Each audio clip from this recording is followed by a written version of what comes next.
ગુજરાતીની રંગત છે અલગ છે. Whether it's the colorful money or the sweet language, I'm already falling in love with this people. If you miss day one, make sure to check it out. So बात कर लेते हैं day 2 की.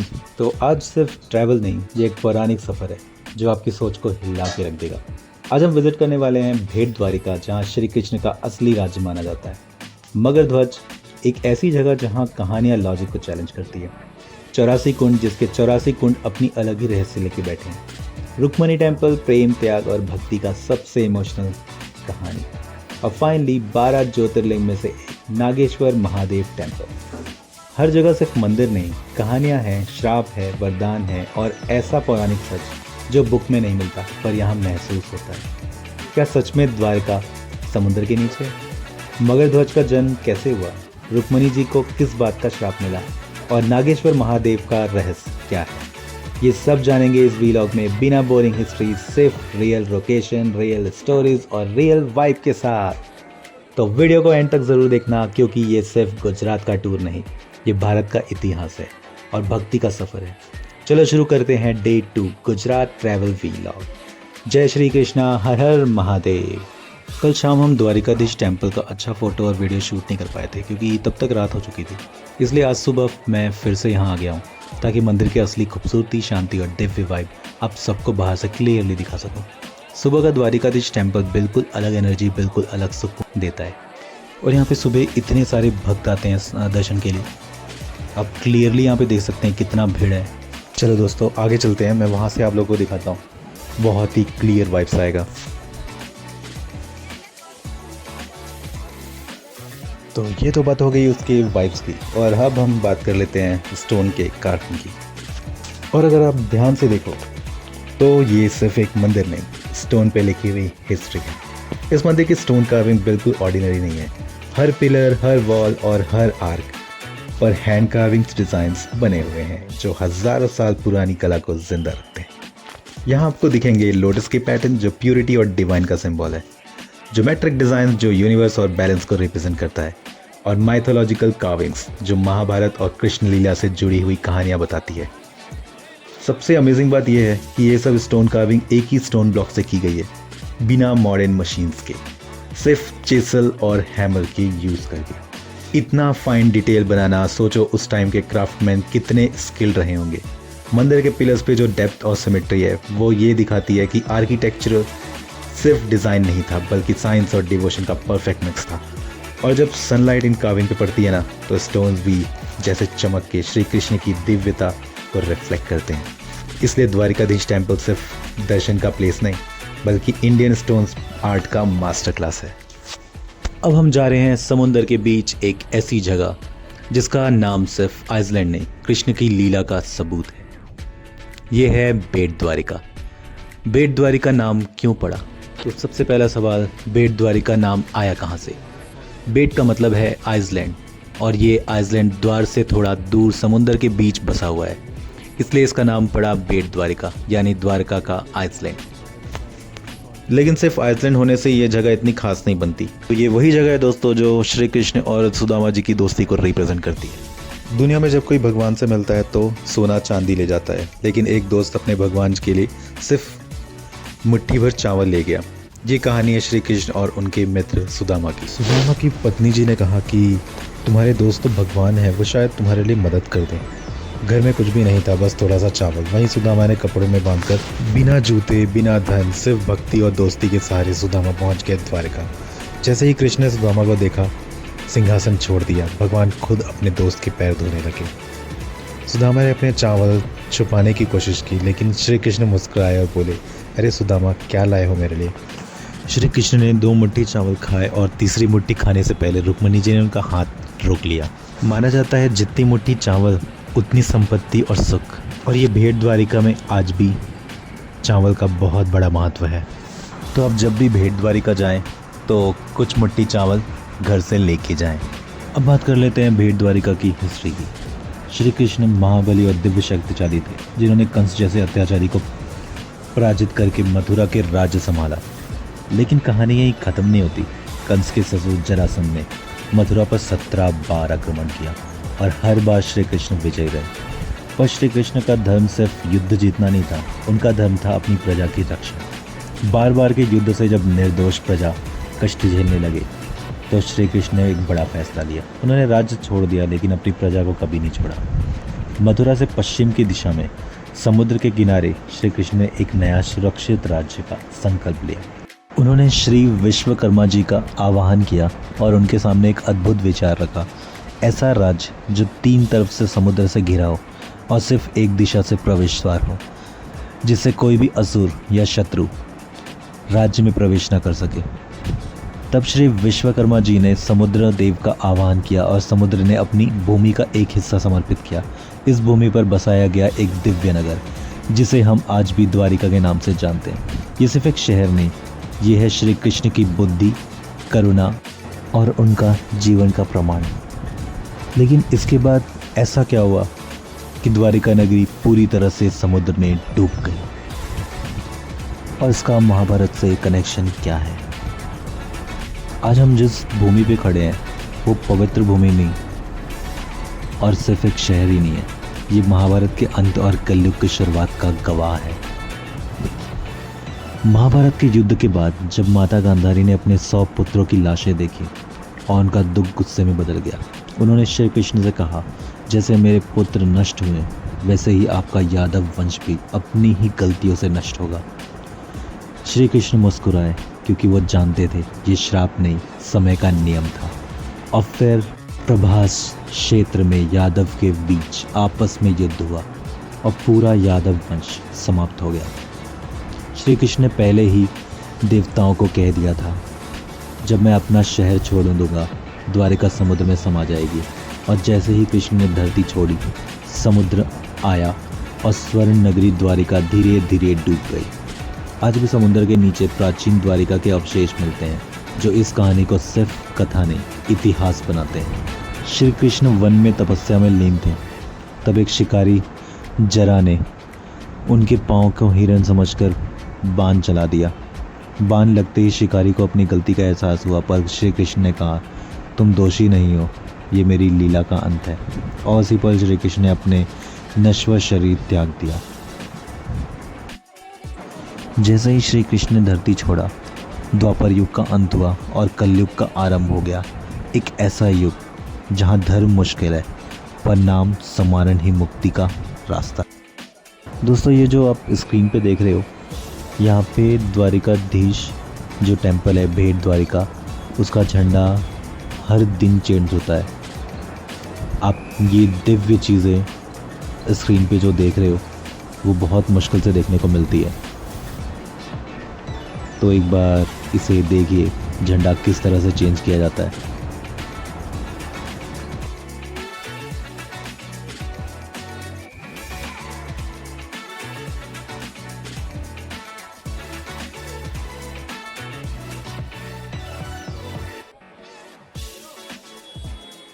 ये जो झंडा है 52 गज लंबा है और इसको बनाने के लिए करीब 35 से 50 हज़ार लग जाता है एक झंडा को बनाने के लिए।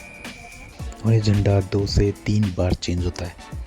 तो आप इसे कैलकुलेट कर लीजिए कि ये झंडा पर डे कितना पड़ता होगा।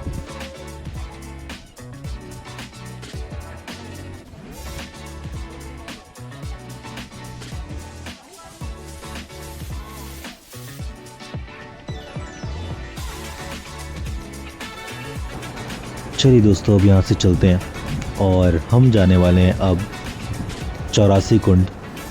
उसके बाद हम जाएंगे मगर ध्वज का टेम्पल, जो पूरे विश्व में एक है। यहाँ के रोड देख रहे हो दोस्तों, काफ़ी साफ़ सुथरे और आजू बाजू में इतनी हरियाली है, देख के मज़ा आ जाता है। मतलब ऐसे जगह से जाने में बहुत मस्त लगता है। चलो दोस्तों, हम आ गए हैं 84 कुंड पे। इसकी भी हिस्ट्री मैं आपको बता दूं। 84 अलग अलग छोटे छोटे कुंड बने हुए हैं यहाँ पे, और हर कुंड अपनी एक कहानी के साथ जुड़ा हुआ है। माना जाता है कि ये द्वापर युग से संबंधित है। यहाँ पर 84 ऋषियों ने एक साथ बड़ा यज्ञ और हवन किया था, जिसका उद्देश्य था धर्म की रक्षा और अधर्म का नाश। पुरानी कथाओं के मुताबिक जब श्री कृष्ण द्वारिका नगरी में विराजमान थे, तब इन ऋषियों ने हवन करके कृष्ण जी का आह्वान किया था। आज भी लोग मानते हैं कि ये भूमि शक्तिशाली और पवित्र है। वैसे सबसे रहस्यमय बात यह है कि हर कुंड का डिज़ाइन एक जैसा है और आज भी जब हवा चलती है तो यहाँ मंत्र जाप जैसा अनुभव होता है। लोकल कहते हैं कि जो भी यहाँ पे शुद्ध मन से प्रार्थना करता है उसकी मनोकामना अवश्य पूरी होती है। आज ये स्थल सिर्फ एक हिस्टोरिकल जगह नहीं है बल्कि सनातन धर्म की जीती जागती पहचान है। ये सिर्फ पत्थर का कुंड नहीं, ये हज़ारों साल पुराना तपस्या और भक्ति का कहानी है। गुजरात के इस छोटे से स्थल में छुपा है 84 रेशियो का महारहस्य और शायद इसलिए यहाँ आपके मन अपने आप शांत हो जाते हैं। यहाँ पे जितने भी पंडित और जितने भी ऋषियाँ जो देखभाल किए हैं उन सब की समाधि यहाँ पे बनाई गई है, तो आप इसे भी ज़रूर देखें। मैंने पहला ऐसा कोई मंदिर देखा है जहाँ पे जो भी ऋषि लोग हैं और पंडित लोग हैं जो उस चीज़ का टेक केयर करते हैं, उन सब की समाधि भी बनाई गई है। मूर्ति देख के लगता है कि आज भी ये इस जगह की देखभाल कर रहे हैं, जीते जागते। जब भी आप यहाँ पे आए तो इस चीज़ को भी ज़रूर देखें। और यहाँ पे दुर्गा माता जी का भी मंदिर है।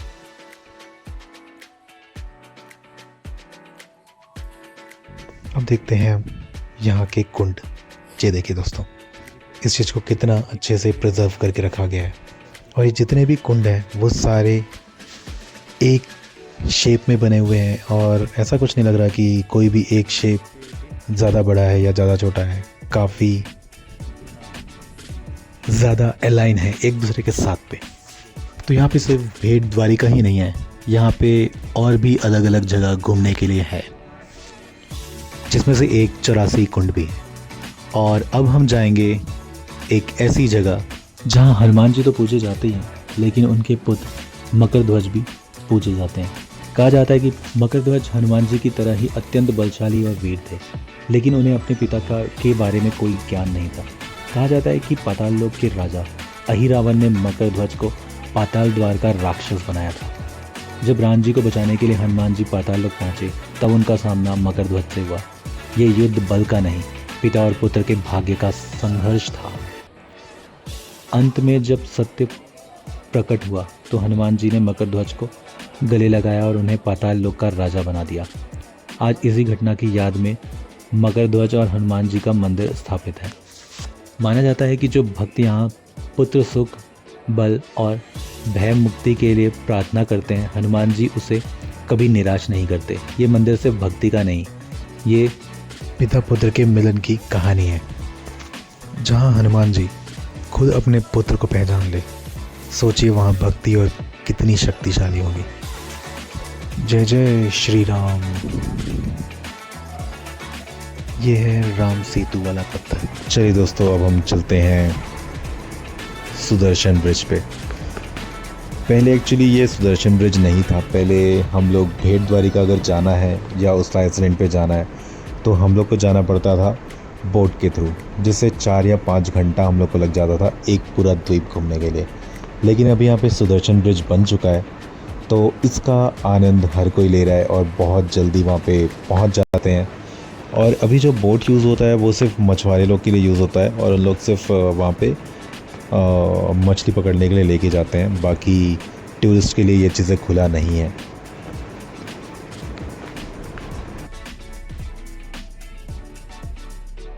और ये देख रहे हो कितने सारे बोट हैं बड़े बड़े। और मुझे अगर मौका मिले तो मैं इसमें ज़रूर घूमूंगा, लेकिन ये चीज़ें टूरिस्ट के लिए नहीं है। अभी ये सिर्फ मछुआरे लोगों के लिए। पहले इसी से जाते थे उस द्वीप पे और ब्रिज कोई बना नहीं था। अभी यहाँ पे सरकार ने ब्रिज बना दिया है तो सब इससे जाते हैं और सुदर्शन ब्रिज बहुत बड़ा है। तो दोस्तों हम पहुँच चुके हैं गोपी तालाब के पास में। अभी जस्ट कुछ दूर और चलना है और हम पहुँचने वाले हैं गोपी तालाब पे। तो इसके बारे में मैं कुछ बता दूँ। ये तालाब आंसुओं की याद से बना है। ये देखिए दोस्तों, यहाँ से गणेश भगवान जी से लेकर श्री कृष्ण और राधा रानी सारे मंदिर एक साथ हैं। और यहाँ पे जो चित्रकला बनी है वहाँ पे काफ़ी सारी स्टोरीज़ है, आप इसे भी चेकआउट कर सकते हो। दोस्तों यहाँ पे जो सेकंड वाला टेम्पल है वहाँ पे आपको मिलेगा श्री राधा कृष्ण और रुक्मणी जी का टेम्पल, और वहीं पे लिखा हुआ है गोपी तालाब का रियल महत्व।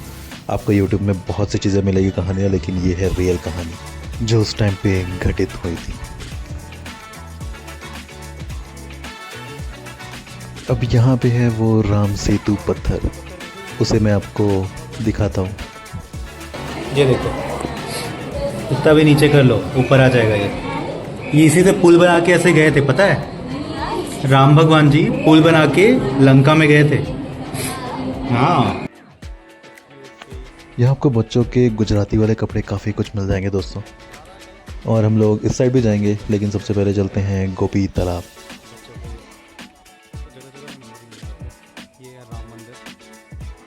बहुत ही सुंदर सजावट है दोस्तों। अब हम वहाँ चलते हैं दोस्तों जहाँ पे गोपी तालाब बोला जाता है। इसी की मिट्टी से गोपी चंदन बनता है दोस्तों। आप लोग सामने स्क्रीन पे देख भी रहे होंगे कि वो गोपी चंदन बेच रहे हैं। यहाँ की मिट्टी को निकाला जाता है और उससे ही गोपी चंदन बनता है। आप लोग को थोड़ा देर पहले मैंने बताया था कि गोपी तालाब का महत्व क्या है। वो वाले को अगर आप ध्यान से पढ़ोगे तो इसका मतलब समझ जाओगे गोपी चंदन ये रियल क्यों बोलते हैं। वो जो सामने आपको स्क्रीन पे दिख रहा है वो बहुत सारी लाई है जो यहाँ पे मछलियों को और यहाँ पे डक भी है, उन दोनों को दिया जाता है। बस ये टूरिस्ट का बहुत बेकार लगता है जो ये फेंक के रखे हैं इतने सारे कचड़े। बस ये साफ़ कर दोगे ना दोस्तों, टूरिस्ट स्पॉट बहुत नंबर 1 बन जाएगा ये। अरे मेरे को लगा कि ये मछली पकड़ने वाला है, बट ये लाई खा रहे हैं दोस्तों। ये देखो दोस्तों, यहाँ की काऊ। एक्चुअली ये तो नॉर्मल साइज़ है, लेकिन जब आप कहीं कहीं पे देखोगे जैसे द्वारका है, वहाँ के जो काउज़ हैं भाई क्या हाइटेड है वहाँ के काउज़। देखने में जितने हाइटेड है और अगर पास जाओगे ना तो उतने मासूम है।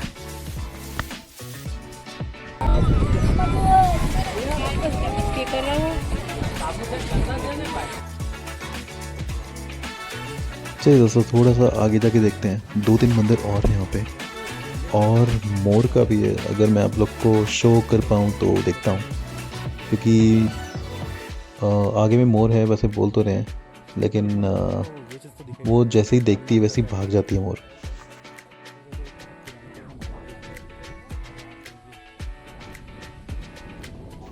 यहाँ तालाब के पास में हवा काफ़ी अच्छा चल रहा है दोस्तों।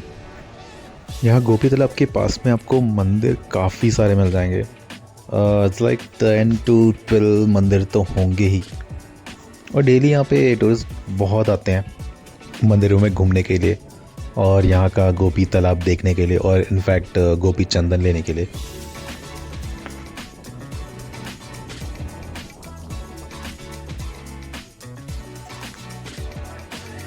यहाँ से कुछ दूर और है जहाँ पे मोर को स्पॉट किया गया था। चलिए हम लोग वहाँ तक ही चलते हैं दोस्तों। और आगे समाधि भी है जो वहाँ के लोकल बता रहे थे।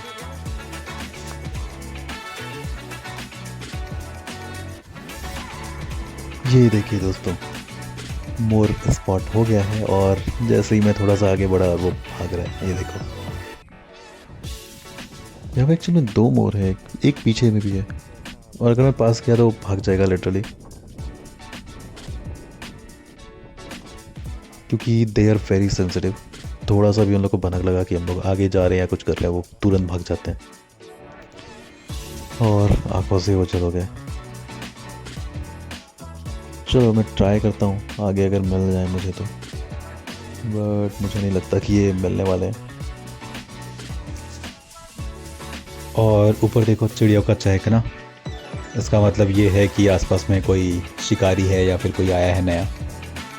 तो ये ऐसे करके खबर देते हैं पूरा। चलो दोस्तों, मोर तो चला गया और अपन भी चलते हैं। तो एक और स्पॉट बचा है, अर्जुन कुंड। अभी दोस्तों जहाँ पे हम लोग जा रहे हैं वो सीधी वाली गली से हम लोग को लेफ़्ट के साइड मुड़ना है। वहाँ पे अर्जुन कुंड है, और एक्चुअली प्रवेश द्वार वो है गोपी तालाब, और अर्जुन कुंड का मुख्य प्रवेश द्वार ये वाला है। तो यही वो जगह है जहाँ पे काबा के जो प्रजाति होते हैं उन्होंने उनका धनुष बाण सब चीज़ लूट लिया था, तो यहीं पे उनका घमंड चूर चूर हो गया था।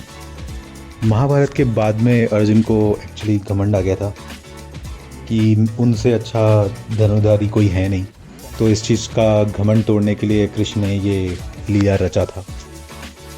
तो हर चीज़ का अपना एक महत्व होता है दोस्तों। ये देखो दोस्तों, यहाँ पे प्रवेश द्वार जो है वहीं पे चप्पल उतारना पड़ता है और यहाँ से खाली पैर जाना पड़ता है। देखा जाए तो आज का जो हमारा सफ़र है वो पूरे हिस्ट्री के ऊपर डिपेंड है और पूरे जो मंदिर हो गए वहाँ के और वहाँ का जो महत्व है उस चीज़ के ऊपर हो गए और वहाँ की हिस्ट्री के ऊपर हो गए। मीन्स प्योरली एंशिएंट हिस्ट्री के ऊपर में है। यहाँ पे भी यही मार्केट प्लेस है दोस्तों, अगर आप देख पा रहे हो तो यहाँ से भी काफ़ी सारे लोग कुछ कुछ खरीद रहे हैं। मुझे सबसे अच्छा बच्चे लोग के लिए जो गुजराती कपड़े थे वो ज़्यादा अच्छा लगा।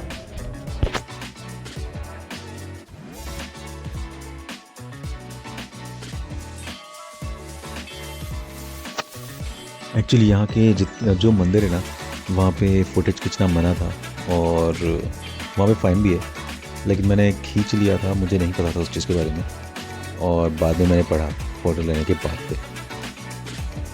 और यहाँ से आप जाओगे तो ये देखो, आप यहाँ पे जो गाय होते हैं उनको आप खिला सकते हो अपने हाथों से और यहाँ के काफ़ी तगड़े होते हैं काऊ। मैं फिर से एक बार बोलूँगा, बहुत क्यूट और बहुत शांत।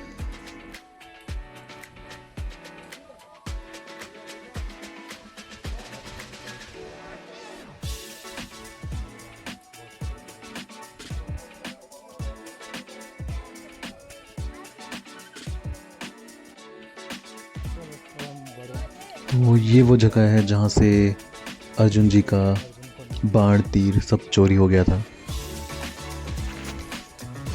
ये एक लास्ट स्पॉट है दोस्तों यहाँ का।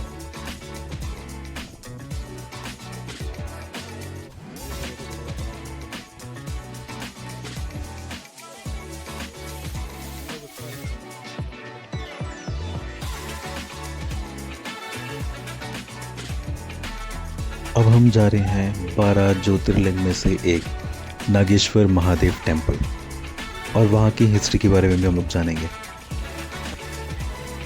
ये वाला गेट जो आपको दिख रहा है वो उसका प्रवेश द्वार है। वहाँ पे बहुत बड़ी सी शिव भगवान जी की मूर्ति मिलेगी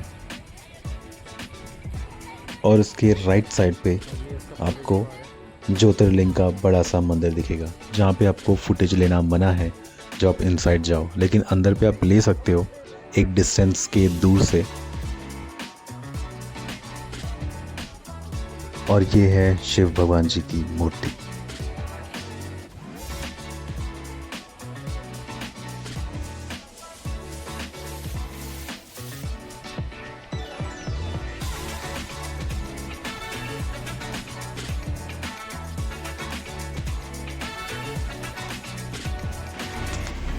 तो नागेश्वर ज्योतिर्लिंग द्वारिका के पास है। यहाँ शिवलिंग की दिशा बाकी ज्योतिर्लिंग से अलग दिखाई देती है, इसी वजह से ये रहस्यमय मानी जाती है। नागेश्वर ज्योतिर्लिंग का संबंध दारुक वन से है, जहाँ दारुकसुर नाम का एक असुर रहता था। दारुकसुर तांत्रिक शक्तियों का उपयोग करता था। उसने अपनी रक्षा के लिए दिशाओं को उल्टा करने जैसा प्रयोग किया। जब भगवान शिव यहाँ ज्योतिर्लिंग के रूप में प्रकट हुए, उन्होंने असुरी शक्ति को रोकने के लिए अपनी स्थिति को पारंपरिक नियम से अलग रखा। ये ज्योतिर्लिंग रक्षा और संहार के रूप में स्थापित है, सिर्फ ध्यान के लिए नहीं। नागेश्वर का मतलब है नागों का ईश्वर। नाग को भूमि और पाताल लोक की शक्ति माना जाता है, इसलिए यहाँ की ऊर्जा सीधी ऊपर नहीं जाती बल्कि चारों दिशाओं में फैलती है। नॉर्थ, साउथ, ईस्ट, वेस्ट के नियम से बंधी नहीं बल्कि शक्ति बैलेंस पर आधारित है। बाकी ज्योतिर्लिंग ज़्यादातर सात्विक प्रवृत्ति के लिए होते हैं, ध्यान और मोक्ष पर केंद्रित, लेकिन नागेश्वर ज्योतिर्लिंग ये सब चीज़ों से अलग है। उग्र प्लस रक्षक स्वरूप का प्रतीक है, इसलिए इसका अलाइनमेंट नॉर्मल वास्तु रूल्स को फॉलो नहीं करता, बाकी नेगेटिव एनर्जी को काटने के लिए डिज़ाइन माना जाता है। इसलिए कुछ लोग कहते हैं नागेश्वर सिर्फ पूजा का नहीं, रक्षा का ज्योतिर्लिंग है। कई लोग बोलते हैं कि ये गलती है, लेकिन ऐसा कुछ भी नहीं है। ना तो ये कंस्ट्रक्शंस का एरर है, ना ही ये लेटर चेंज हुआ है, बल्कि जानबूझकर रखी गई दिशा है ताकि असुर शक्ति दोबारा प्रभाव ना जमा सके और द्वारका का क्षेत्र सुरक्षित रहे। नागेश्वर ज्योतिर्लिंग दारुकासुर का विनाश से जुड़ा है। ये नाग ऊर्जा का केंद्र है। ये रक्षा और संहार का प्रतीक है। इसका उद्देश्य ध्यान नहीं, सुरक्षा है। जब बाकी ज्योतिर्लिंग ध्यान की दिशा देखते हैं, लेकिन नागेश्वर ज्योतिर्लिंग रक्षा की दिशा बन जाता है। अब ये है दोस्तों सबसे लास्ट हमारा स्पॉट, जो है रुक्मणी देवी टेम्पल। इसकी भी हिस्ट्री मैं नहीं, इस बार वहाँ के जो पंडित हैं वो बताएंगे। वहाँ पे पानी का महत्व और रुक्मणी जी का श्राप, और क्यों है उसके चारों दिशा में 2 किलोमीटर तक के कोई पानी का कोई स्रोत ना होना। भगवान द्वारिकाधीश का दर्शन करो तब, और आधा तीर्थ यहाँ माता रुक्मणी दर्शन करो तब। आने वाले यात्री यहाँ 2 कार्य करते हैं। पहला नंबर का काम, सभी अंदर द्वार में जाके दर्शन करेंगे। दर्शन करके जब यहाँ से नीचे उतरेंगे, सभी यात्री को जल का, पानी का प्रसाद पीना। मंदिर का मुख्य प्रसादी तो है या जल का ही महिमा है। कारण भगवान कृष्ण माता रुक्मणी जब दुर्वासा ऋषि को द्वारका भोजन कराने लेके आ रहे थे, आधा रास्ता पार करने पर माता रुक्मणी को जल की प्यास लगी थी। भगवान कृष्ण से बोले मुझे जल पिलाई।